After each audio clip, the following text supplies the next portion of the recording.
एक राउंड मान। तो आप सबसे अनुरोध है कि आप अगर कंफर्टेबल हो तो अपना कैमरा ऑन कर लीजिए, ऐसा लगना नहीं चाहिए मेरे को कि मैं एक डब्बे से बात कर रहा हूँ। तो इनके पास माला नहीं है, वो हर बार की तरह अपने फिंगर टिप्स पे काउंट करके भी कर सकते हैं। हम 108 बार हरे कृष्णा महामंत्र का जाप करेंगे। ये कुछ लोग मेरे को आज नए दिख रहे हैं, तो एक बार उनके लिए और फिर मैं बताना चाहूंगा, ये हमारी जप माला है और इंडेक्स फिंगर से बीट्स को टच नहीं करना है, सिर्फ थंब एंड मिडिल फिंगर। हम स्टार्ट करने वाले हैं पंचतत्व मंत्र के साथ। तो आप लोग मेरे साथ रिपीट कर सकते हैं एक बार। मनीष लोधा जी, वैभव प्रभु जी, अनुज लाला जी, चंदा प्रभु जी, हरे कृष्णा। तो आप लोग मेरे साथ स्टार्ट कर सकते हैं पंचतत्व मंत्र के साथ। जय श्री कृष्ण चैतन्य प्रभु नित्यानंद, श्री अद्वैत गदाधर शिवासादि गौर भक्त वृंदा। हरे कृष्ण कृष्ण कृष्ण हरे हरे, हरे राम राम राम हरे हरे। हरे कृष्ण कृष्ण कृष्ण हरे हरे, हरे राम राम हरे हरे। हरे कृष्ण कृष्ण कृष्ण हरे हरे, हरे राम राम हरे हरे। हरे कृष्ण कृष्ण हरे हरे, हरे राम राम हरे हरे। हरे कृष्ण कृष्ण कृष्ण हरे हरे, हरे राम राम हरे हरे। हरे कृष्ण कृष्ण कृष्ण हरे हरे राम राम हरे हरे। हरे कृष्ण कृष्ण कृष्ण हरे हरे, हरे राम राम हरे हरे। हरे कृष्ण कृष्ण कृष्ण हरे हरे, राम हरे हरे। हरे कृष्ण कृष्ण कृष्ण हरे हरे, हरे राम हरे हरे। हरे कृष्ण कृष्ण कृष्ण हरे हरे, हरे राम राम हरे। कृष्ण कृष्ण कृष्ण हरे हरे, हरे राम हरे हरे। हरे कृष्ण कृष्ण कृष्ण हरे हरे, हरे राम हरे हरे। हरे कृष्ण कृष्ण कृष्ण हरे हरे, हरे राम हरे हरे। हरे कृष्ण कृष्ण हरे हरे, हरे राम हरे हरे। हरे कृष्ण कृष्ण कृष्ण हरे हरे, हरे राम हरे हरे। हरे कृष्ण कृष्ण कृष्ण हरे हरे, हरे राम हरे हरे। हरे कृष्ण कृष्ण हरे हरे, हरे राम राम हरे हरे। हरे कृष्ण कृष्ण हरे हरे, हरे राम राम हरे हरे। हरे कृष्ण कृष्ण हरे हरे, हरे राम राम हरे हरे। हरे कृष्ण कृष्ण हरे हरे, हरे राम राम हरे हरे। कृष्ण कृष्ण हरे हरे, हरे राम राम हरे हरे।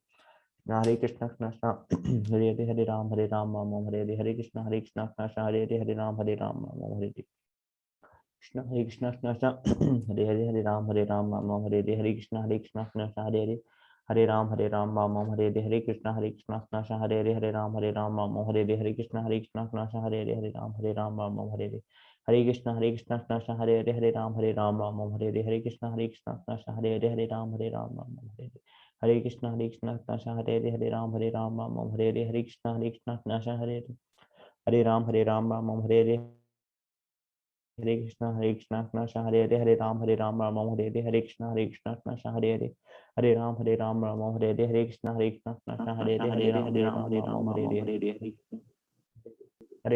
राम हरे कृष्ण कृष्ण हरे हरे, हरे राम हरे हरे। कृष्ण कृष्ण हरे हरे, हरे राम हरे हरे। कृष्ण कृष्ण हरे हरे, राम हरे हरे। हरे कृष्ण कृष्ण हरे हरे, हरे राम हरे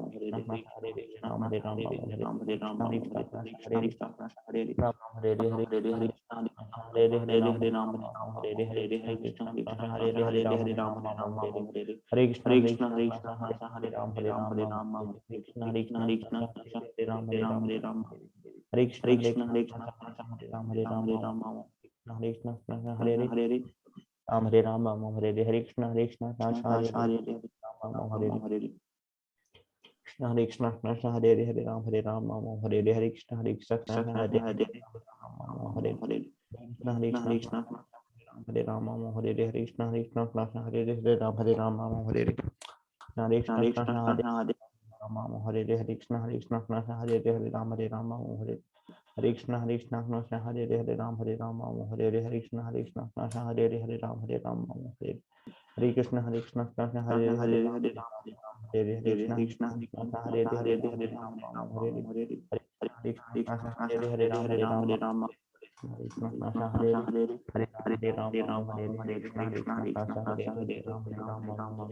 हरे कृष्ण कृष्ण हरे हरे, राम हरे हरे। कृष्ण कृष्ण हरे हरे, हरे राम हरे हरे। हरे कृष्ण कृष्ण हरे हरे, हरे राम हरे हरे। हरे कृष्ण कृष्ण हरे हरे, हरे राम हरे कृष्ण कृष्ण हरे हरे, हरे राम हरे हरे। हरे कृष्ण कृष्ण हरे हरे, हरे राम हरे कृष्ण कृष्ण हरे हरे, राम हरे हरे। हरे कृष्ण कृष्ण हरे हरे, हरे राम हरे हरे। हरे कृष्ण कृष्ण हरे राम हरे हरे। हरे कृष्ण कृष्ण हरे राम हरे हरे। हरे कृष्ण कृष्ण हरे हरे, हरे राम हरे राम हरे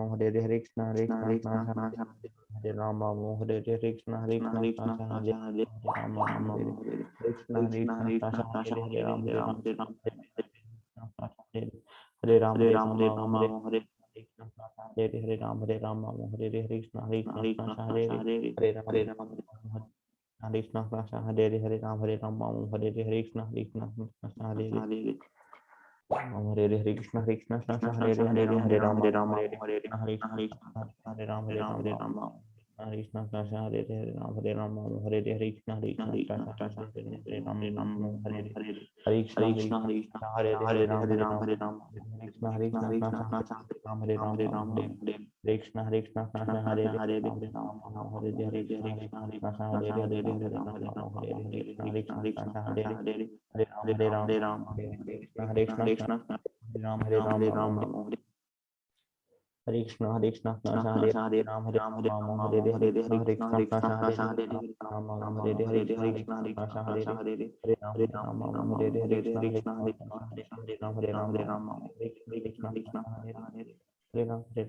हरे कृष्ण हरे राम हरे कृष्ण हरे राम हरे कृष्ण हरे राम हरे कृष्ण हरे कृष्ण हरे राम हरे कृष्ण हरे राम हरे राम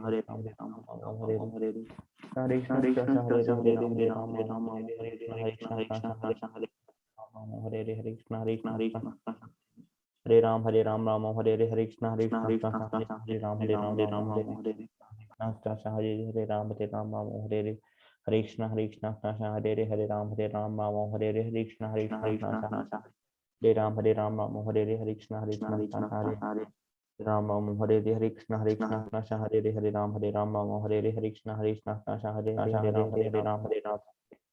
हरे कृष्ण हरे राम हरे कृष्ण हरे राम हरे कृष्ण हरे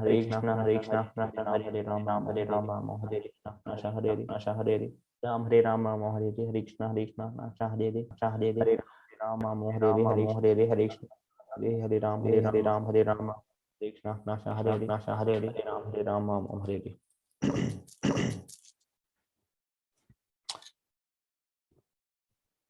तो सभी भक्तों को हरे कृष्णा। मनीष लोधा जी, वैभव प्रभु जी, अनुज लाला जी, चंदा अग्रवाल जी, सभी को हरे कृष्णा। अगर आप सभी को मेरी आवाज क्लियर आ रही है विदाउट ठीक हो तो आप लोग एक बार प्लीज चैट में यस लिख दीजिए कि यहाँ पे इंटरनेट थोड़ा अनस्टेबल है प्लीज।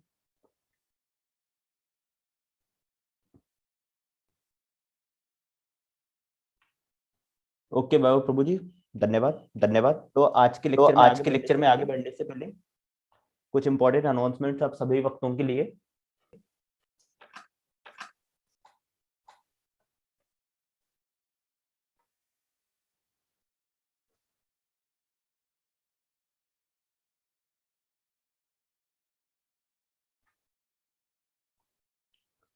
इस 18वें लेक्चर के बाद अब सभी को गूगल फॉर्म फ्लोट किया जाएगा आप सभी के व्हाट्सएप ग्रुप्स में, और अब सभी के व्हाट्सएप ग्रुप्स 3 घंटे के लिए ओपन रहेंगे।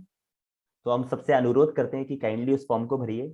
उसके बाद आप सभी लोगों को जो भी इस भगवत गीता कोर्स में एनरोल्ड थे सबको एक व्हाट्सएप ग्रुप के अंदर कंसोलिडेट किया जाएगा। इसमें हम रेगुलर अपडेट्स भेजते रहेंगे रिगार्डिंग भगवत गीता और आगे के हमारे जो फ्यूचर प्लान्स हैं, क्या हरे कृष्णा सेंटर की एक्टिविटीज हैं, आगे संडे प्रोग्राम्स के बारे में रिगार्डिंग ऑल ऑफ उस ग्रुप्स में पोस्ट किए जाएंगे रेगुलरली। दूसरा एक और अनाउंसमेंट रिगार्डिंग जूम जपा सेशन। तो जो भी लोग उसको लीड करना चाहते हैं तो काइंडली अपना कॉन्सेंट व्हाट्सएप ग्रुप पर अर्पित कृष्ण प्रभु को सेंड कर दीजिए, या फिर आप अभी इस चैट सेक्शन में भी डाल सकते हैं।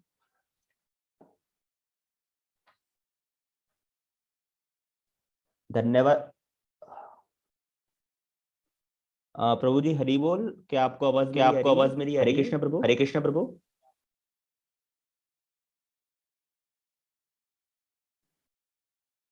कृष्णा जी हरे कृष्णा, दंडवत प्रणाम।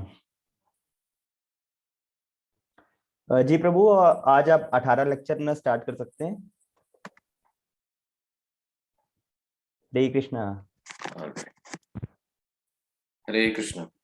हम अगला चरण से प्रारंभ करेंगे।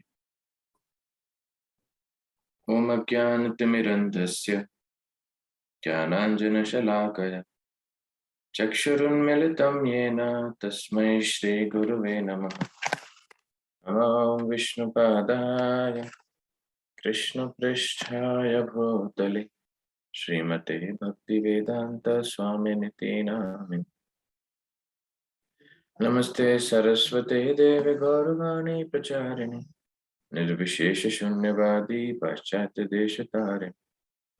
जय श्री कृष्ण चैतन्य प्रभु नित्यानंद श्री अद्वैत गदाधर श्रीवासादि गौर भक्तवृंद। हरे कृष्ण कृष्ण कृष्ण हरे हरे, हरे राम राम राम हरे हरे। हरे कृष्ण। आप सभी लोगों का भगवत गीता के 18वें एवं अंतिम अध्याय में बहुत बहुत स्वागत है। विशेष रूप से इस कोर्स का आयोजक हरे कृष्ण गुना केंद्र के सभी भक्त। ये अध्याय बहुत ही महत्वपूर्ण है। भगवत गीता के सारे ही अध्याय महत्वपूर्ण है, पर ये भगवत गीता के समस्त अध्यायों का सारांश बतलाता है। तो आज हम 18वें अध्याय पर चर्चा करेंगे और इसके उपरांत आपके लिए कुछ अनाउंसमेंट्स हैं, तो मैं थोड़ा जल्दी खत्म करूंगा। 17वें अध्याय में कल हमने देखा कि श्रद्धा के 3 विभाग किस प्रकार,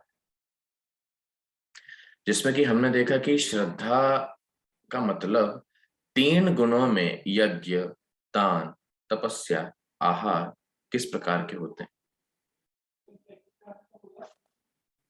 उसके उपरांत भगवान हमें तीनों गुणों से मुक्त होने का उपाय बताते हैं और फिर 18वें अध्याय का प्रारंभ होता है।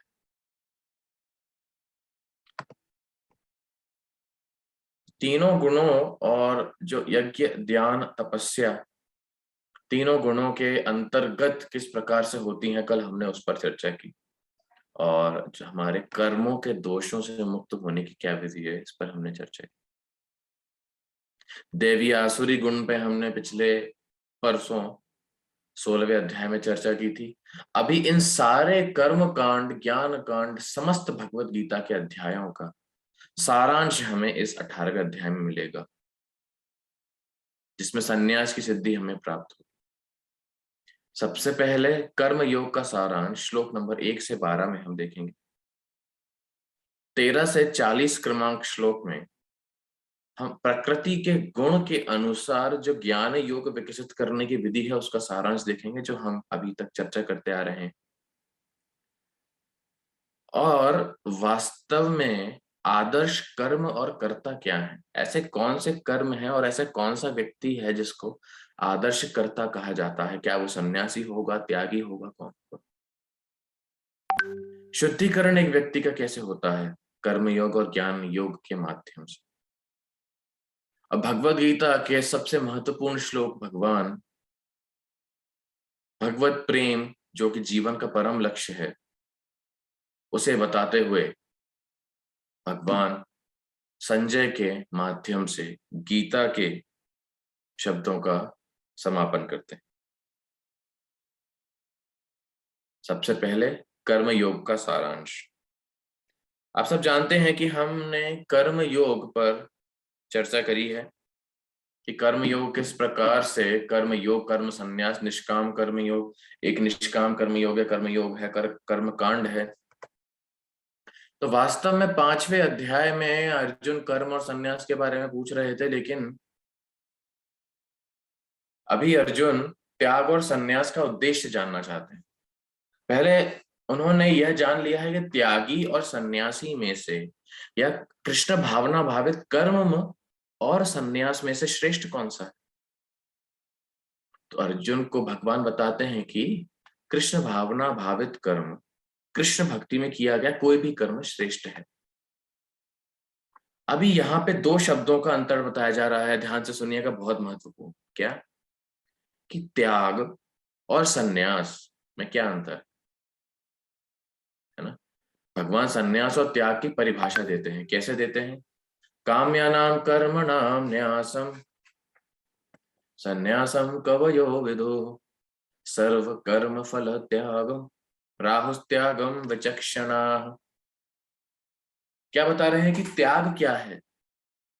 देखिए, हम कोई भी कर्म करते हैं, त्याग क्या होता है?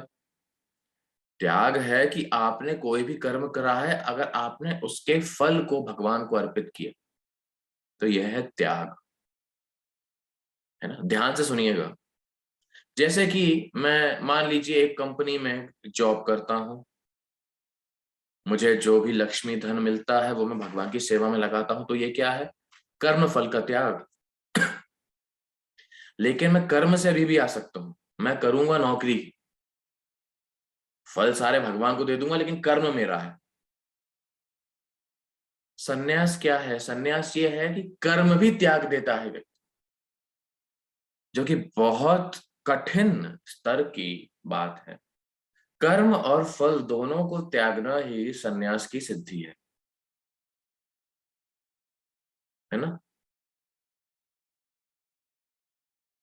क्योंकि कर्म हमारे जीवन में दो प्रकार के होते हैं। हम समझेंगे कि सन्यास में क्या हम करते हैं।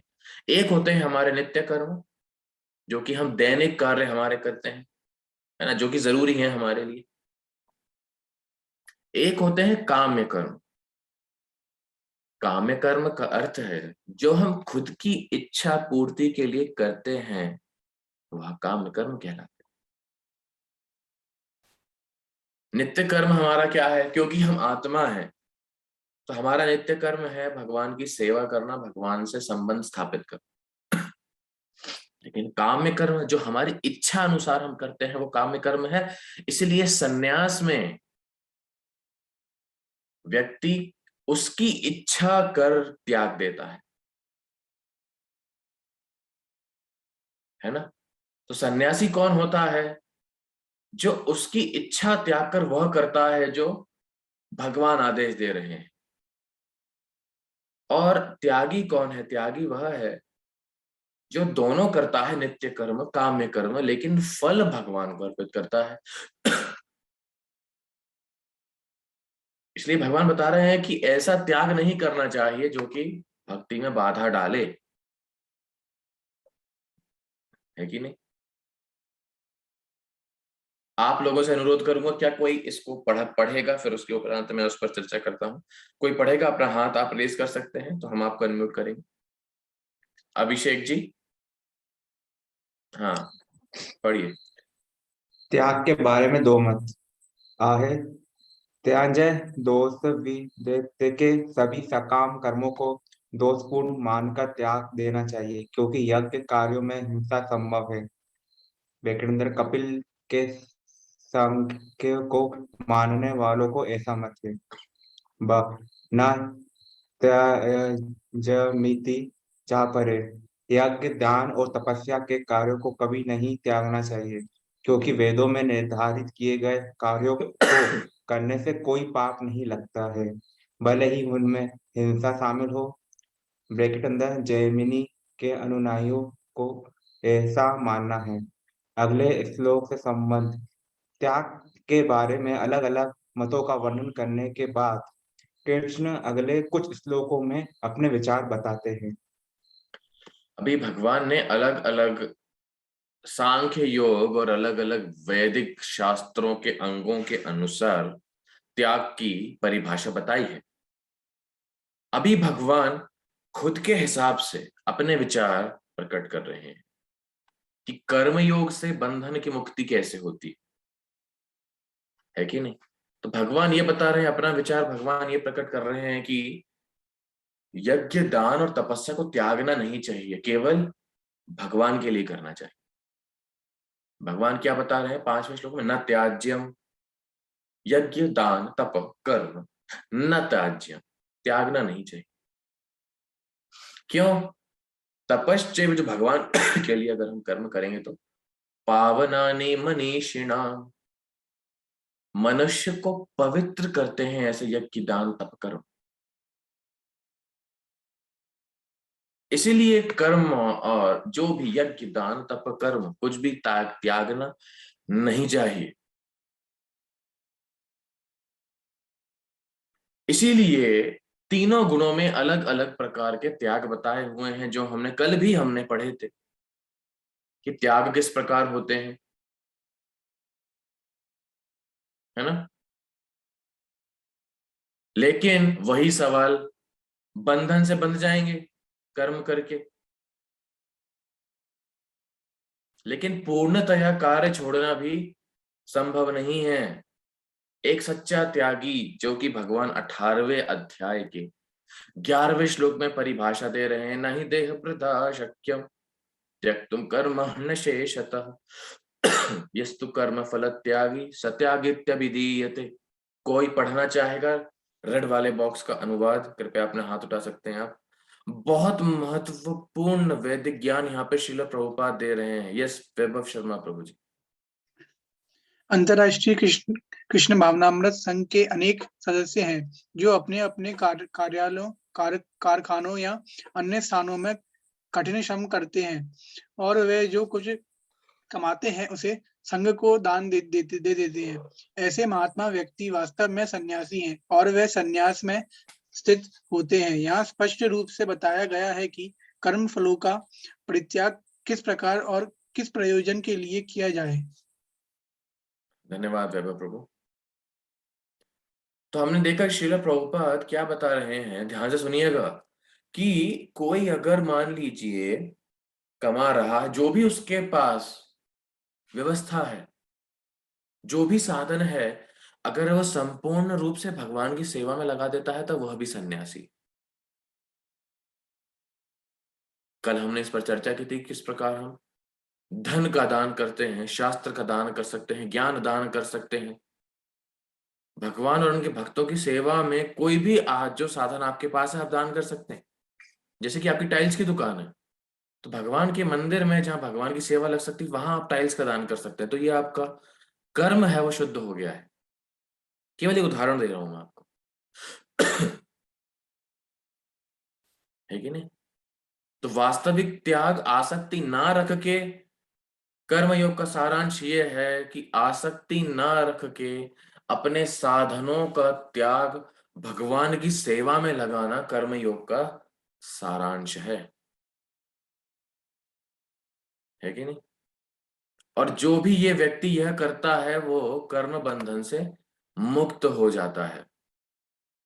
ये भगवद गीता का सारांश भगवान वापस दोहरा रहे हैं 18वें अध्याय में। अभी भगवान बताएंगे कि ज्ञान योग का सारांश क्या है।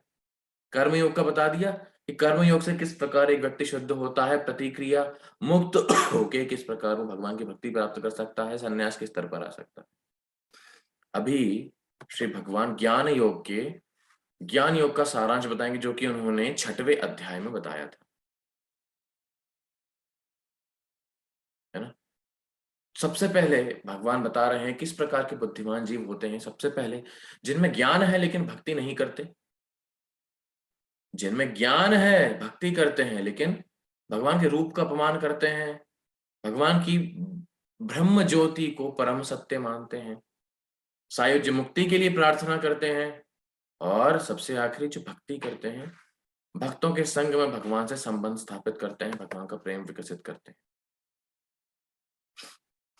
है कि नहीं? तो ये 5 कोई भी कार्य अगर व्यक्ति करता है तो यह 5 आधार उसके होते हैं। कर्म करने वाला स्थान, कार्य करने वाला व्यक्ति, इंद्रियां जिनकी मदद से, जिनके सहयोग से वो कार्य किया गया है, किए गए प्रयास, और अंत में भगवान की अनुमति। बिना इन 5 के आधार, इन पांचों में से अगर कोई भी एक नहीं रहेगा तो वो कार्य संपन्न नहीं हो सकता। और ये चारों भी आपने हो, अब आप बोलो कि भगवान की परमिशन की क्या जरूरत है, मैं तो खुद कर लूंगा। नहीं, परमात्मा की अनुमति की भी जरूरत होती है हर कार्य को संपन्न करने।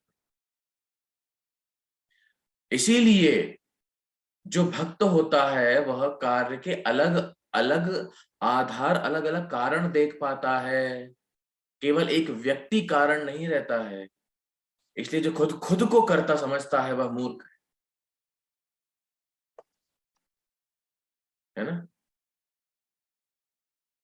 इसलिए कर्ता होने की मानसिकता ना होकर हमें अकर्ता होने की मानसिकता विकसित करनी चाहिए, क्योंकि हम देख सकते हैं कर्ता होने की एक मिनट।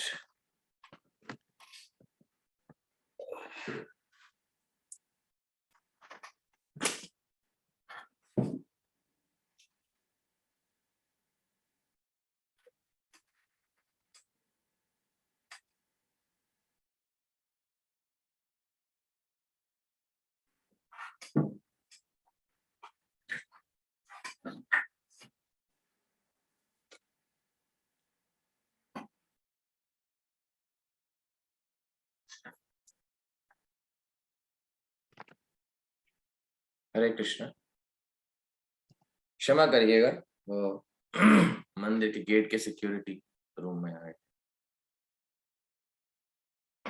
तो वास्तव में देखिए, हमें क्या त्यागना है वह हम देखेंगे कि ज्ञान के माध्यम से हम भक्ति के सारांश पर कैसे पहुंचेंगे, है ना। तो भगवान यहां बता रहे हैं, अगर आप इस स्लाइड आप देख पा रहे हैं, तो कार्य के 3 प्रेरक हैं, ऐसे 3 अंग जो किसी भी कार्य की प्रेरणा देते। ज्ञान, ज्ञान के विषय और जानने वाला व्यक्ति। कार्य के 3 आधार हैं, घटक, जो कार्य को करते हैं। कौन कौन से? कार्य, कार्य के साधन और कार्य करने वाला व्यक्ति। तो ये दोनों व्यक्ति एक है, कि जानने वाला, एक करने वाला, है कि नहीं। अभी ज्ञान के माध्यम से भक्ति और 3 गुणों के अंतर को समझना किस प्रकार संभव हो सकता है, तीनों गुणों के अंतर्गत ज्ञान पर किस प्रकार होता है, वो हम चर्चा करेंगे। सत्व गुण में, सत्व गुण में जिस व्यक्ति में ज्ञान होता है, वह क्या देखता है? वह सभी जीवों में एक प्रकार की आत्मा देखता है, सभी जीवों का सम्मान करता है। हमने इस पर चर्चा की, शुनि चैव स्वपाके च पंडितः समदर्शिना। समान दृष्टि से सब पर आचरण करने वाला व्यक्ति पंडित होता है। इसलिए सतोगुण में जो भी व्यक्ति स्थित है, वो सभी जीवों को एक ही दृष्टि से देख पाएगा।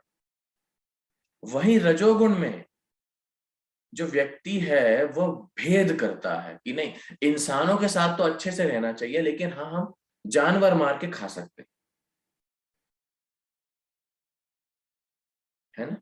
गाय खा सकते हैं, मुर्गा खा सकते हैं, लेकिन कुत्ते को नहीं मारना चाहिए, कुत्ता तो हमारा दोस्त होता है कि नहीं। तो ये कौन है? रजोगुण प्रभाव के व्यक्ति।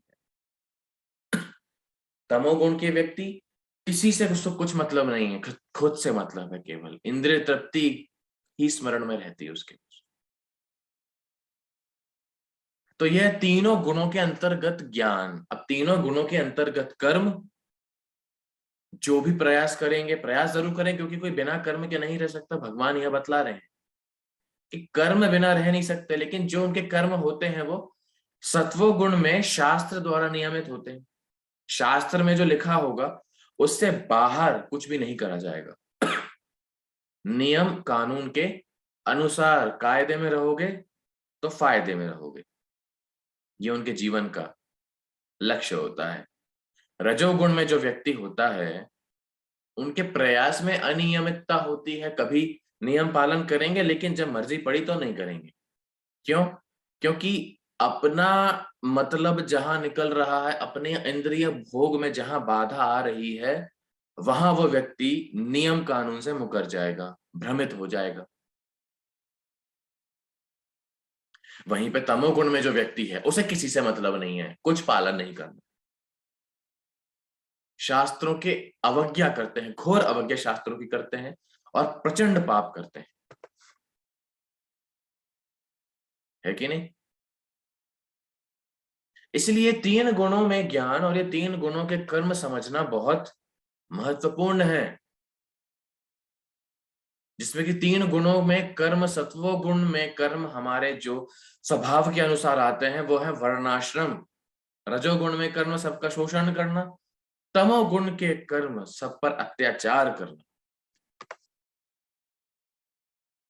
है ना। अभी कर्म हमने देखे कर्म किस प्रकार होते हैं, लेकिन कर्ता, करने वाला व्यक्ति तीनों गुणों में अलग अलग हो सकता है। हो सकता है किसी का कर्म सतोगुण का हो लेकिन कर्ता की मानसिकता तमोगुण की हो। अभी कर्ता सतोगुण में क्या सोचता है कि बिना मिथ्या अहंकार के कार्य करता है, सफलता असफलता दोनों में स्थिर होते। रजोगुण में इच्छा है, तीव्र इच्छा और लालसा है, हमेशा अस्थिर रहते हैं, रेस्टलेस जिसको इंग्लिश में कहा जाता है। तमोगुण यहाँ का करता हर चीज अपनी मर्जी के हिसाब से करता है, इसीलिए सबके विरुद्ध काम करता है, अपनी सफलता के लिए किसी को भी धोखा दे सकता है और पाप में लिप्त रहता है ना। इसीलिए भगवान वापस तीन गुणों के अंतर्गत हमारी बुद्धि और दृढ़ संकल्प की परिभाषा दे रहे हैं। बुद्धि किस प्रकार तीन गुणों के अंतर्गत बुद्धि होती है। सत्व गुण में व्यक्ति अनुचित से उचित पहचानता है कि क्या सही है क्या गलत है, बुद्धि का प्रगाढ़ उपयोग कर सकता है। वहीं पे रजोगुण आपने देखा होगा, क्या आपने ऐसे लोग देखे हैं कि मतलब सही गलत समझ में ही नहीं आता उनको, जो मर्जी पड़े वो कर देते। कभी कभी सही कर सकते हैं, आप कमेंट बॉक्स में जाके यस और नो बता सकते हैं, सही काम भी करते हैं गलत काम भी करते हैं, लेकिन कभी कभी सही और गलत में भेद नहीं कर पाते, गड़बड़ हो जाती है। हम पूछते हैं उनसे कि अरे दिमाग नहीं है तो ऐसा कैसे कर सकता है भाई। और तमोगुण प्रधान जो व्यक्ति होते हैं प्रिय मित्रों, वो तो गलत को सही समझता है, सही को गलत समझता है, वो हमेशा कांड ही करेगा। तो यह होती है तीनों गुणों के अंतर्गत पाई गई बुद्धि। अभी दृढ़ संकल्प किस प्रकार तीनों गुणों के अंतर्गत होता है उस पर हम चर्चा करेंगे, है कि नहीं। कि दृढ़ संकल्प सतोगुण में किस चीज के लिए है, भगवान की सेवा करने के लिए, इंद्रिय नियंत्रण करने के लिए, मोक्ष के लिए दृढ़ संकल्प है। अभी दृढ़ संकल्प तो अच्छी चीज होती है, रजोगुण में दृढ़ संकल्प क्या होता है, खुद का मजा करने के लिए दृढ़ संकल्प, आज जाऊंगा पार्टी में जाऊंगा, आज दबा के दारू पीऊंगा, जाना ही है, मन कर रहा है, आज तो मूड बन गया है भाई।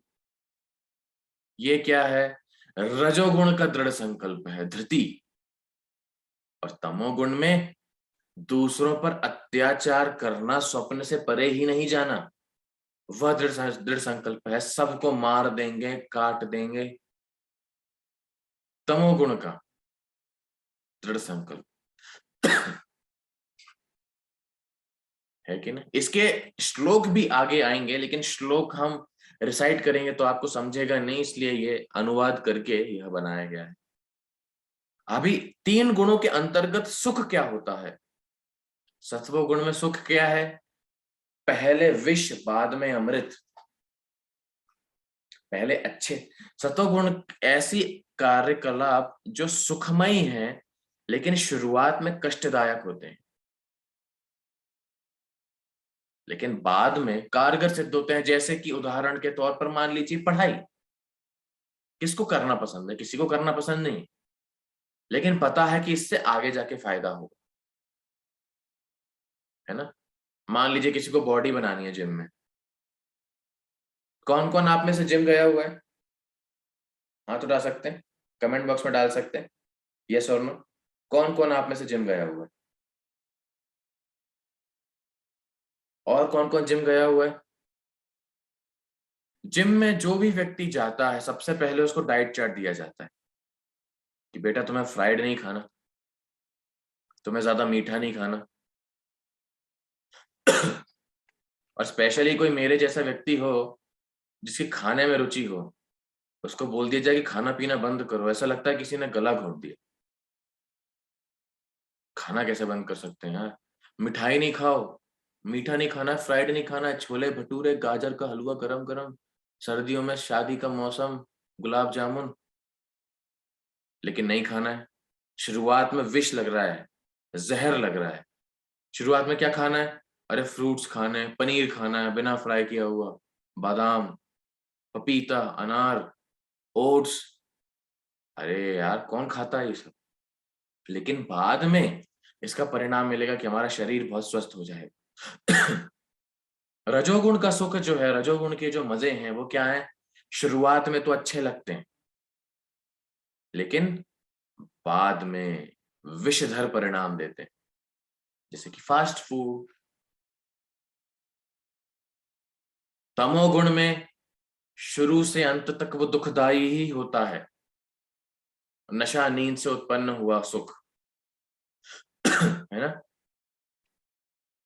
इसलिए भगवान अर्जुन को यह ज्ञान दे रहे हैं कि गुणों के प्रभाव के अनुसार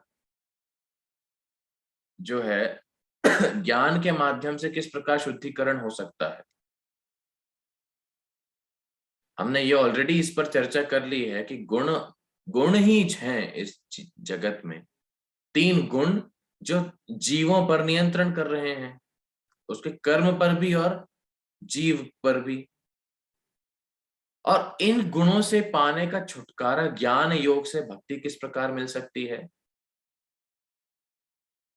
क्योंकि ज्ञान योग से, देखिए, ज्ञान योग से व्यक्ति भक्ति योग की तरफ आएगा कैसे?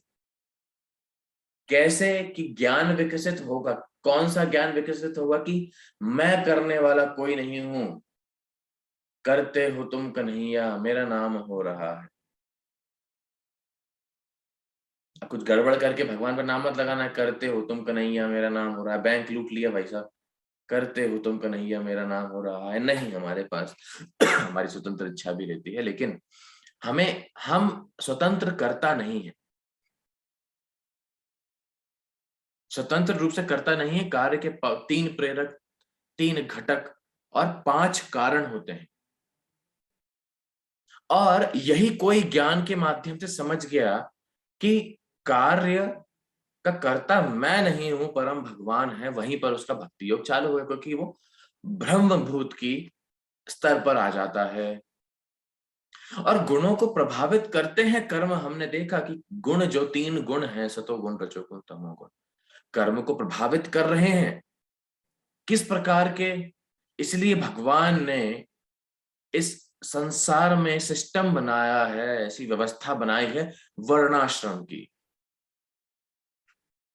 है ना? वर्णाश्रम की कैसी व्यवस्था बनाई है? सामाजिक व्यवस्था, वर्ण के लक्षण और स्वयं के निर्धारित कर्म पर महत्व। भगवान क्या बता रहे हैं? ब्राह्मण, क्षत्रिय, वैश्याम, शूद्रनाम च परंतप। 4 वर्ण कौन कौन से हैं? ब्राह्मण, क्षत्रिय, वैश्य, शूद्र। कर्माणि प्रविभक्तानि, अपने अनुसार ये कर्म करते हैं। स्वभाव प्रभवैर्गुणैः, स्वभाव के अनुसार इनके कर्म निर्धारित हैं। श्लोक पर ना जाकर हम सीधा अनुवाद पर जाएंगे, जो आपको आसान पड़ेगा। ब्राह्मणों का स्वभाव क्या होता है?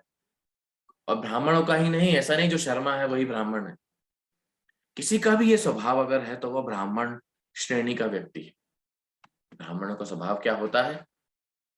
शांत होता है, आत्मनियंत्रित, पवित्र, तपस्वी, शुद्ध, सहनशील, सत्यशील, सत्यवादी, ज्ञानी, बुद्धिमान, धार्मिक होकर काम करता है। ऐसा धर्मपरायण व्यक्ति ब्राह्मण श्रेणी में आता है। क्षत्रिय श्रेणी के व्यक्ति कौन होते हैं? जो वीर होते हैं, दूसरों की रक्षा के लिए प्राण गंवाने के लिए तैयार हैं, शक्तिशाली, दृढ़ निश्चयी, साधन संपन्न, जिनके पास दूसरों की रक्षा के लिए साधन भी उपलब्ध है, युद्ध में साहसी, उदार होकर काम करता है। ऐसा लगता है कि वही सबका पालनहार है, वह क्षत्रिय है। वैश्यों के क्या गुण होते हैं? कृषि, गो रक्षा, वाणिज्यम, वैश्य कर्म स्वभावजम। कृषि, खेती करना, गो रक्षा, गाय की रक्षा, वाणिज्यम, व्यापार करना देश विदेश, यह है वैश्य के लक्षण। वही शूद्रों के लक्षण क्या है? शूद्रों के मतलब ऐसा नहीं है जो चमार है वही शूद्र है। शूद्र मतलब जो नाली साफ करता है वह शूद्र होता है, नहीं। तीनों वर्णों की सहायता करने वाला और तीनों वर्णों की सहायता से अपना जीवन यापन करने वाला व्यक्ति शूद्र कहलाता है ना। इसलिए कोई अगर अपने कर्तव्यों को पालन करता है तो वो उसी से पूर्ण बन सकता है ना। इसीलिए अगर कोई कहे कि नहीं ब्राह्मणों के कार्य अच्छे हैं, हमें तो हम हमारे कार्य में हमें कर्ता की भावना आ सकती है, ब्राह्मणों का कार्य हम करेंगे नहीं तो हम दूसरों का कार्य नहीं कर सकते। श्रेयान स्वधर्म विगुणा परधर्मा स्वनुष्ठिता। स्वधर्म अच्छा नहीं लगे, दूसरे का कर्म अच्छा लगे, फिर भी दूसरे का काम नहीं करना चाहिए, क्योंकि वो आपका कर्तव्य, आपका शुद्धिकरण हो रहा है। किसी ना किसी कर्म में कोई ना कोई दोष तो रहता ही है। जिस प्रकार जहां अग्नि है वहां धुआं उठता ही है, कोई भी कर्म शुद्ध नहीं है ना। इसलिए इस पर हमने और वैसे भी चर्चा कर ली है कि ज्ञान योग के माध्यम से प्रतिक्रिया मुक्त कार्य, क्योंकि ज्ञान योग के माध्यम से उसे समझ में आया कि मैं ऐसे कार्य करूंगा जिससे मुझे कर्म नहीं लगेगा, कर्म फल नहीं भोगना पड़ेगा, और फिर वो ब्रह्म स्थिति में स्थित होगा। उसके उपरांत शुद्ध भक्ति वो भगवान की कर सकता है ना। क्योंकि सन्यास की सिद्धावस्था वही है, कोई अपने कर्म भगवान को अर्पित करे और भगवान को ही परम कर्ता माने। क्योंकि ये जो ब्रह्म स्थिति है ये कैसे आती है, इसके क्या लक्षण है, भगवान बता रहे हैं चौथे प्रसंग में। ब्रह्म भूतः प्रसन्नात्मा न शोचति न कांक्षति। ब्रह्मभूत जो व्यक्ति ब्रह्म स्थिति में है वो क्या है, प्रसन्नात्मा, वह हमेशा सदैव प्रसन्न रहता। न शोचति, वह कभी भी रोता गाता नहीं। न कांक्षति, न उसकी कोई इच्छा होती। समः सर्वेषु भूतेषु, हर व्यक्ति से, सारे जीवों से समान होता है। और फिर उसके ऊपर मद भक्तिम लभते पराम, मेरी भक्ति से आनंद में रहने वाला व्यक्ति ब्रह्मभूत स्थिति में कहा जाता है। क्योंकि मुझे समझना ही धर्म का, अध्यात्म का विषय है, लक्ष्य है, तो कौन व्यक्ति जो मुझे समझ सकते हैं, भगवान क्या बता रहे हैं, भक्त्या माम अभिजानाति यावन यश्चास्मि तत्वतः। मुझे कौन लोग जानते हैं, जो यूपी से हैं, जो हिंदू हैं, नहीं, केवल मेरे भक्त मुझे समझ सकते। भक्त्या माम अभिजानाति, किसी ने गीता रट ली है अगर पूरी, तो क्या वो भगवान को समझ सकता है, कदापि। ततो माम तत्वतो ज्ञात्वा, तत्व रूप से मुझे समझने वाला व्यक्ति, विशते तद अनंतरम, अनंत आनंद में ऐसा व्यक्ति रहता है। तो हम ये देख सकते हैं कि भगवान किस प्रकार ज्ञान, कर्म, बुद्धि, धृति गुणों के अंतर्गत यह सब बता के खुद को जानने की क्या स्थिति है वह बता रहे हैं। क्यों? क्योंकि भक्ति में अगर हम वैसे कर्म करेंगे, और वो जो व्यक्ति है जो भगवान को समझता है, वो क्यों समझ पाता है, क्योंकि वो अपनी कार्य, अपनी गतिविधियां सब कृष्ण के लिए समर्पित कर देता है, और वही कार्य उसको भगवान के धाम लेके जाएंगे, जो कि भगवान आप देख सकते हैं स्लाइड में बता रहे हैं,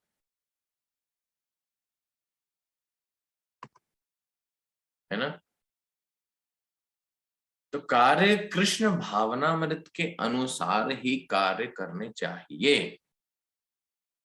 अभी कोई बोल सकता है कि अच्छा, स्वभाव के अनुसार कार्य करना चाहिए, तो स्वभाव श्रेष्ठ है कर भक्ति से? नहीं। क्यों? क्योंकि उसके मार्गदर्शक कौन है? ईश्वर सर्वभूतानां हृद्देशे अर्जुन तिष्ठति। ईश्वर सर्वभूतानां, अर्जुन, भगवान यानी मैं सबके हृदय में स्थित हूं। हृदय में, हृदय के भाग में मैं स्थित हूं। भगवान जगह भी बता रहे हैं, इतना सटीक ज्ञान आपको कहां मिलेगा, भगवान जगह बता रहे हैं, मैं हृदय के भीतर परमात्मा रूप में स्थित हूं, मार्गदर्शक हूं प्रत्येक जीव का। इसलिए हे अर्जुन, मैं जब मार्गदर्शन करूंगा, इसलिए मुझ पर समर्पित हो जाओ। भगवान बता रहे हैं ऐसे परमात्मा जो हृदय में स्थित है उनकी शरण लेने की। तमेव शरणम गच्छ सर्व भावेन भारत। ऐसे परमात्मा की शरण में जाओ अर्जुन, जो तुम्हें ज्ञान दे सके, मार्गदर्शन करें तुम्हारा। भगवान ने अभी तक क्या बताया है? कर्म योग का सारांश, कर्म मुझे अर्पित करो। ज्ञान योग का सारांश, कर्ता कौन है, कारक कौन है। वास्तव में भगवान ही करता है, और कर्म भगवान के लिए करने से हम भगवान के धाम जा सकते हैं। यह ज्ञान लिया कि कौन कौन सी चीजें, कौन कौन सी वस्तुएं तीनों गुणों के अंतर्गत आती हैं। अब भगवान ज्ञान दे रहे हैं कि इस प्रकार केवल भक्त ही उनको समझ सकते हैं, है ना। भक्त उनको समझ सकते हैं। और कैसे? ऐसे परमात्मा की शरण लीजिए अर्जुन, ऐसे परमात्मा की शरण में जाओ जो तुम्हारा मार्गदर्शन करे। उनको समर्पण करना ही भक्ति का लक्ष्य है। अब भगवान का आखिरी श्लोक भगवान बता रहे हैं भगवत गीता में, 18वें अध्याय का 63वां श्लोक। इतीत ज्ञानम अख्यातम। अर्जुन, मैंने तुम्हें दूसरे अध्याय से अभी तक इतना ज्ञान है जो बताया है। गुह्यात गुह्यतरम मया। परम गुह्य ज्ञान अर्जुन मैंने तुम्हें बताया। विमर्शत शेषेण। इस पर विचार विमर्श करो, सोचो थोड़ा इस पर। और फिर यथेच्छसी तथा कुरु। मैंने तुम्हें सारा ज्ञान दे दिया है, इस पर विचार विमर्श करो। अपने दोस्तों से पूछ लो, व्हाट्सएप पे पूछना हो तो। और जैसी तुम्हारी इच्छा हो वैसा करो। अब मैंने तुम्हें संपूर्ण ज्ञान बता दिया है ना। पुनः मेरे आदेश को एक बार विचार विमर्श कर लो अर्जुन, है कि नहीं? क्यों? क्योंकि मेरी भक्ति करने वाले भक्त, वो ज्ञान मैंने तुम्हें दे दिया है, इसलिए तुम्हें मेरी भक्ति कैसे करनी चाहिए, क्या सोचना है। मेरा ज्ञान तुमने ले लिया है, तुम्हें करना क्या चाहिए, वो भी भगवान अर्जुन को बता रहे हैं। क्या बता रहे हैं? भगवत गीता के अगले 2 सबसे महत्वपूर्ण श्लोक, 18वें अध्याय का 65वां श्लोक, 18वें अध्याय का 66वां श्लोक। भगवान अर्जुन क्या बता रहे हैं? कैसे शरण लेनी है परमात्मा की? मन मना भव। मन मना, मन मुझ में लगाओ अर्जुन। भगवान की भक्ति कैसे करनी है यहां भगवान बता रहे हैं।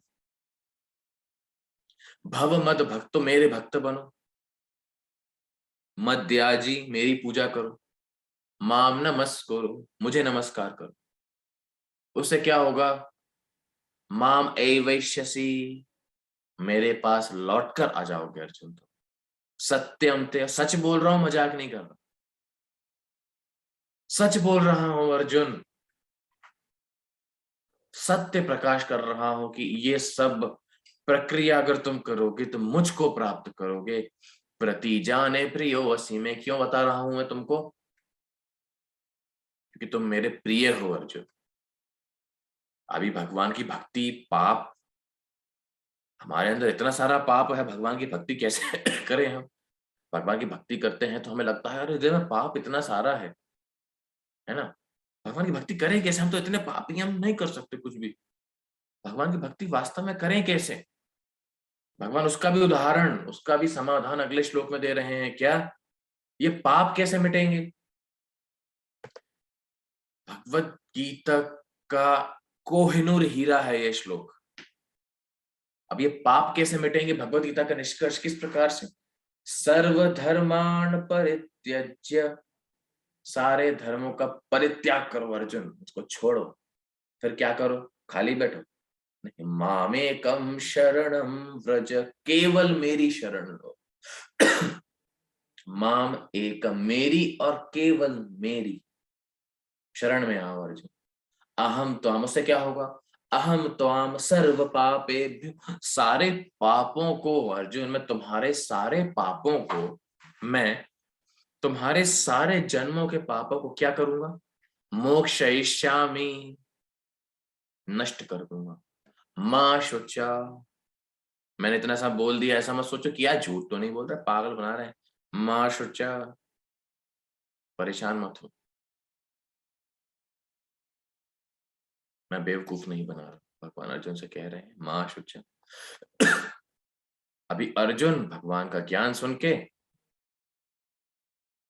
अर्जुन बहुत उत्साहित हो जाते हैं। उससे पहले भगवान बता रहे हैं कि ये ज्ञान किसको देना चाहिए, किसको देना चाहिए ये वाला ज्ञान, किन्हें प्रदान करना चाहिए। इदम ते ना तपस्काय ना भक्ताय कदाचन, जो मुझसे जलते हैं, मुझसे ईर्ष्या करते हैं, जो मेरे भक्त नहीं है, उन्हें यह ज्ञान देना ही नहीं चाहिए, है ना। और भगवत गीता किन लोगों के साथ पढ़नी चाहिए, किन्हें बताना चाहिए भगवत गीता के बारे में। य इदम परमम गुह्यम मद भक्तेश अभिदासति, भक्तों के बीच में, भक्तों के समागम में अगर हम इसका अध्यापन पठन करते हैं तो भक्तिमयी परम कृत्वा, हे अर्जुन भक्तिमयी परम कृत्वा, मेरे सर्वश्रेष्ठ भक्ति है ये कि भक्तों के बीच में भगवत गीता पढ़ी जाए। उससे क्या होगा, मामय वैश्यति असंशयः, मुझे प्राप्त करेंगे ऐसे लोग। और क्या, जो लोग भगवत गीता का ज्ञान सर्वत्र पूरे विश्व में प्रचार कर रहे हैं, भगवत गीता का ज्ञान अज्ञानी लोगों को भगवत गीता का ज्ञान दे रहे हैं। भगवान बता रहे हैं किस प्रकार मुझे प्रिय हैं, कैसे प्रिय हैं।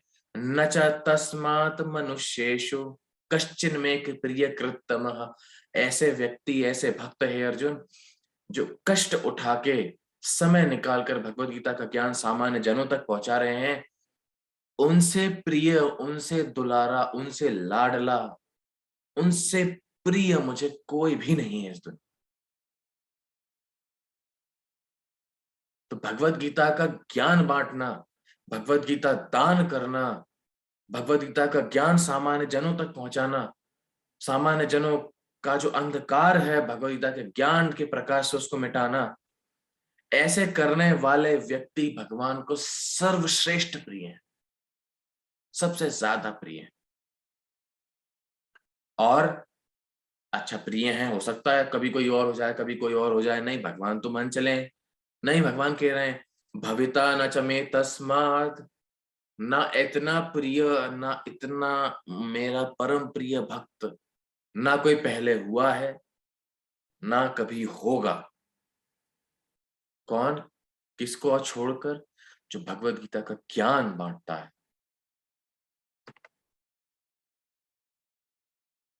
इसलिए जो श्रद्धावान हैं केवल वही भगवत गीता का ज्ञान सुनेंगे और भगवत गीता का ज्ञान का फायदा उठाएंगे। सबके लिए यह ज्ञान नहीं है अर्जुन। इसलिए अर्जुन, अंतिम श्लोक में अर्जुन कह रहे हैं नष्टो मोह स्मृतिर्लब्ध्वा, मेरा मोह नष्ट हो गया है भगवान, मेरी स्मृति वापस आ गई है। त्वत् प्रसादान मयच्युता, किस वजह से, आपकी कृपा से। स्थितोस्मि गत संदेह, मैं संदेह के ऊपर उठ चुका हूं, मेरा सब संदेह नष्ट हो गया है। करिष्ये वचनम तव, आप जैसा कहेंगे वैसा मैं करूंगा। यह है भक्त की मानसिकता, जैसा भगवान कहेंगे वैसा भक्त करें। अभी संजय के साक्षात्कार अंतिम श्लोकों में संजय यहाँ पर बता रहे हैं कि उन्होंने यह जो संभाषण, ये जो लेक्चर सुना है, वो कितने खुश हैं ये सुनकर कि यह अद्भुत संभाषण है धृतराष्ट्र, महाराज धृतराष्ट्र, ये अद्भुत संभाषण, डायलॉग जो मैंने कृष्ण और अर्जुन के बीच में सुना है, अद्भुतम रोम हर्षण, मेरा रोम रोम पुलकित हो रहा है,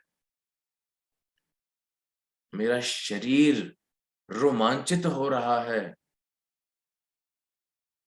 यह ज्ञान सुन के। और कैसे सुना मैंने ये, मैंने क्या बहुत बड़ी डिग्री करी थी कि नहीं, व्यास प्रसादात् श्रुतवान एतत् गुह्यम अहम परम, श्री व्यास देव की कृपा से मुझे दिव्य दृष्टि मिली और मैं संपूर्ण रूप से यह भगवत गीता का ज्ञान सुन पाया। मैं उसके लिए उनका बहुत धन्यवाद देता हूं और मैं बार बार यह ज्ञान सुनना चाहता हूं। इतना रोमांचित ये मुझे कर रहा है। और जब मैं भगवान श्री कृष्ण का स्वरूप देखता हूं तो मैं आश्चर्यचकित हो जाता हूं, क्या विराट रूप उन्होंने दिखाया था।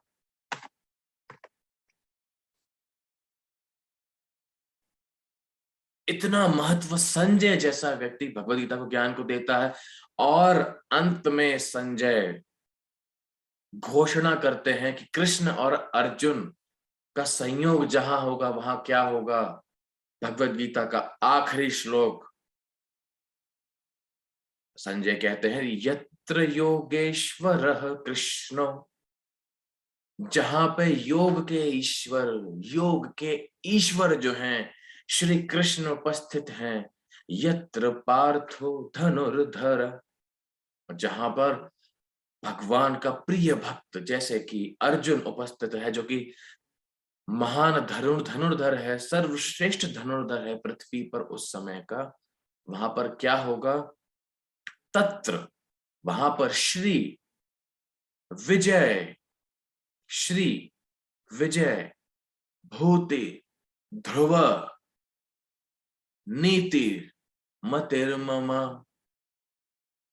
वहां पर साधन होंगे, विजय होगी, सब कुछ होगा वहां पर, धर्म होगा। कहां पर, जहां पर भगवान जैसा तो कोई नहीं है, जहां पर स्वयं भगवान उपस्थित है, जहां पर अर्जुन जैसे भक्त उपस्थित हैं। संजय कह रहे हैं, हम सबसे कह रहे हैं कि वहां पर धर्म है, नीति है, साधन है, पैसा है, विजय है और संपूर्ण जीवन की सफलता है। तो यह भगवद गीता का आखिरी श्लोक है। यह है हमारे शास्त्र, यह है हमारी वैदिक संस्कृति की धरोहर, जहां इतना सटीक ज्ञान भगवान अर्जुन को दे रहे हैं। इसी के साथ हम इस पावन गीता जयंती के महोत्सव पर आप सबसे प्रार्थना करते हैं कि आप इसका पठन करें, अपनी बुद्धि को बढ़ाएं, भगवान की भक्ति करें, गीता के ज्ञान का लाभ उठाएं, और केवल लाभ उठाएं नहीं, अपने सारे साधन जुटाकर, अपने प्रयास और समय निकालकर इस गीता का ज्ञान यथासंभव प्रयास से सारी दुनिया में पहुंचाएं। क्योंकि हमने अभी देखा कि कैसे ऐसे व्यक्ति भगवान को परम प्रिय हैं। तो मैं भगवान के श्री चरणों में प्रार्थना करता हूं कि यहाँ जो भी श्रोता हैं सब भगवान की परम भक्ति को प्राप्त हो और भगवान की वाणी को दूर दूर तक फैला सके। इसी के साथ मैं यहाँ पर अपनी वाणी को विराम देता हूँ। हरे कृष्ण। अभिषेक प्रभु आप अनाउंसमेंट्स कर सकते हैं, और अगर किसी को कोई प्रश्न है तो चैट बॉक्स में टाइप कर सकते हैं। मुझे लगता नहीं कोई प्रश्न होगा, बहुत क्लियरली सब, जहां तक मैंने प्रयास किया है हर चीज आपको एकदम क्रिस्टल क्लियर समझ में आए। अगर किसी का कोई प्रश्न है तो वो मुझसे पूछ सकते हैं, शायद मैंने लेट कर दिया है 5 मिनट। तो Abhishek Prabhu you can continue with your announcements. Thank you very much. आप सबका धैर्यपूर्वक श्रवण करने के लिए बहुत बहुत धन्यवाद। हरे कृष्णा। हरे कृष्णा। बहुत बहुत धन्यवाद सभी पार्टिसिपेंट्स का 18 दिवसीय भगवत गीता कोर्स में जुड़े रहने के लिए और आखिर तक बने रहने के लिए। तो आज जब हम इस लास्ट लेक्चर पे पहुंचे हैं भगवत गीता के 18वें अध्याय पर, तो अब सभी के लिए कुछ अनाउंसमेंट्स हैं। पहला, अभी इसके बाद एक आपके रिस्पेक्टिव व्हाट्सएप ग्रुप्स पर एक लिंक शेयर की जाएगी गूगल फॉर्म की, तो आप सबसे अनुरोध है काइंडली उसको फिलअप करिएगा। दूसरा, उस ग्रुप्स पर सारी information related upcoming future events like invitation regarding Sunday program, Sunday program, Bhagavad Gita course और आपके सारे डाउट्स वहां पे क्लियर किए जाएंगे। आपको कोई भी क्वेश्चन है, आगे भी अगर कोई क्वेश्चन होता है तो वहां पर पोस्ट कर सकते हैं।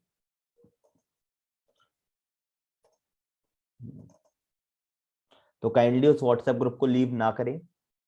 तीसरा, जो इस 18 दिवसीय भगवत गीता का कोर्स था उसमें से जिन भी पार्टिसिपेंट्स ने 15 या 15 से ज्यादा सेशंस अटेंड किए हैं उनको एक डिजिटल सर्टिफिकेट प्रोवाइड किया जाएगा, and which has been authorized by ISKCON community world wide.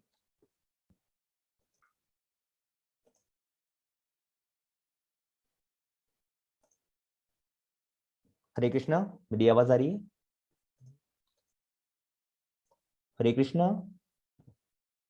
जी धन्यवाद प्रभु जी। तो इस ओके तो इस क्विज के बेसिस पर एक प्राइज डिस्ट्रीब्यूशन रहेगा टू टॉप 3 पार्टिसिपेंट्स, और इसकी इंफॉर्मेशन आपको अपने व्हाट्सएप ग्रुप पर कन्वे कर दी जाएगी। धन्यवाद। तो अब हम धन्यवाद करते हैं हमारे स्पीकर ग्रेस कृष्ण मुकुंद प्रभु जी का। जी वैभव प्रभु जी, आप पीपीटी स्टार्ट कर सकते हैं। धन्यवाद। अभिषेक सिंह प्रभु जी, वैभव प्रभु, आप पीपीटी स्टार्ट कर सकते हैं।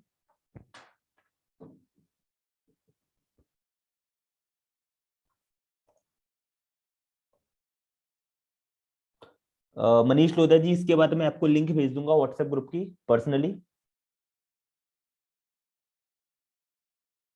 मनीष लोधा जी, आपका व्हाट्सएप ग्रुप पर आप ऐड हैं, उसी पर हम एक गूगल फॉर्म फ्लोट करने वाले हैं, तो आप उससे ज्वाइन कर सकते हैं।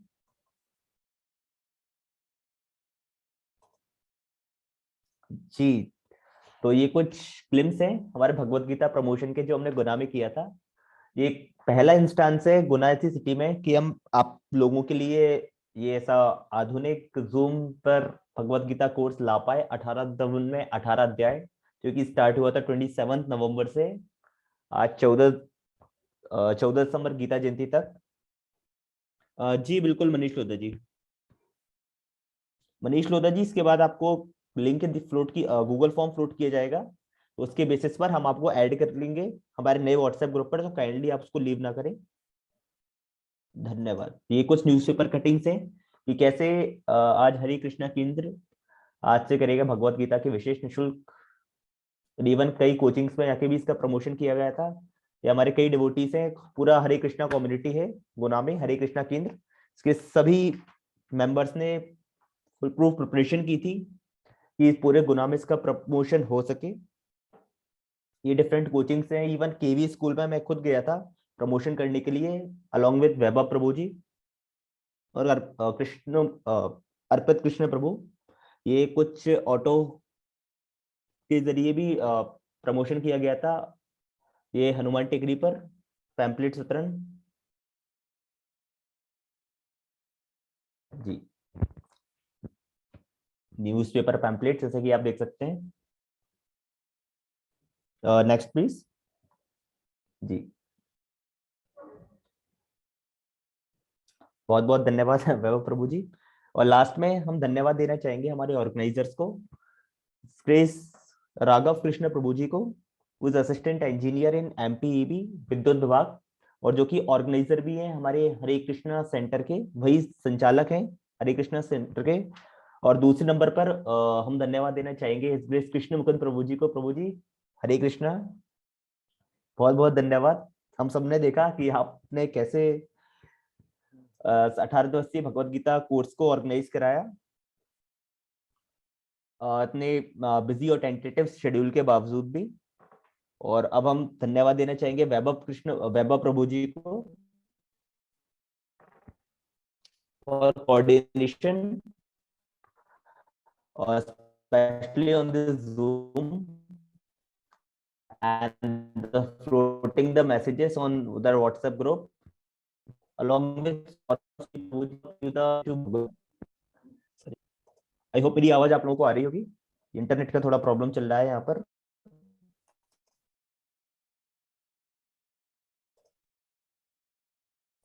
बहुत बहुत धन्यवाद। हरे कृष्णा। किसी का कोई भी डाउट हो मुझसे पूछ सकता है।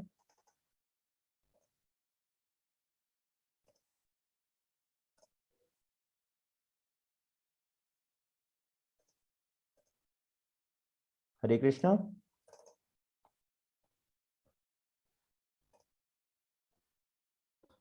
जी वह प्रभु जी, आप एंड कर सकते हैं इस मीटिंग को।